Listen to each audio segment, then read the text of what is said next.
નમસ્કાર દર્શક મિત્રો, હું છું રૂપલ વણેચિયા. સંપૂર્ણ ન્યૂઝમાં આપનું સ્વાગત છે. ડીસા નગરપાલિકામાં આજે નવા પ્રમુખની વરણી કરવામાં આવી, જેમાં નીતા નિલેશભાઈ ઠક્કર બિનહરીફ વિજેતા જાહેર થયા છે. નાયબ કલેક્ટર નેહા પંચાલની અધ્યક્ષતામાં યોજાયેલી બોર્ડ બેઠકમાં માત્ર એક જ ઉમેદવારી પત્ર મળ્યું હતું.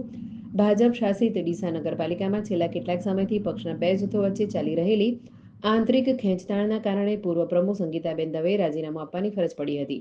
ત્યારબાદ પાલિકાના ઉપપ્રમુખ શૈલેષ રાયગોરને ઇન્ચાર્જ પ્રમુખ તરીકેની જવાબદારી સોંપવામાં આવી હતી. 13 જાન્યુઆરી યોજાયેલી બોર્ડ બેઠકમાં ભાજપ પક્ષ દ્વારા આપવામાં આવેલા મેન્ડેટ મુજબ નીતા ઠક્કરની ઉમેદવારી નોંધાઈ હતી. કોઈ અન્ય ઉમેદવારે ફોર્મ ન ભરતા તેમને બિનહરીફ વિજેતા જાહેર કરવામાં આવ્યા હતા. આ સાથે ડીસા નગરપાલિકાને નવા પ્રમુખ મળ્યા છે. મારી વરણી કરવા બદલ પ્રદેશ ભાજપના આગેવાનશ્રીઓ, જિલ્લા ભાજપના આગેવાનશ્રીઓ, શહેરના આગેવાનશ્રીઓ તેમજ અમારા ધારાસભ્ય અને નગરપાલિકાના સૌ સદસ્યશ્રીઓ સૌનો ખૂબ ખૂબ આભાર વ્યક્ત કરું છું.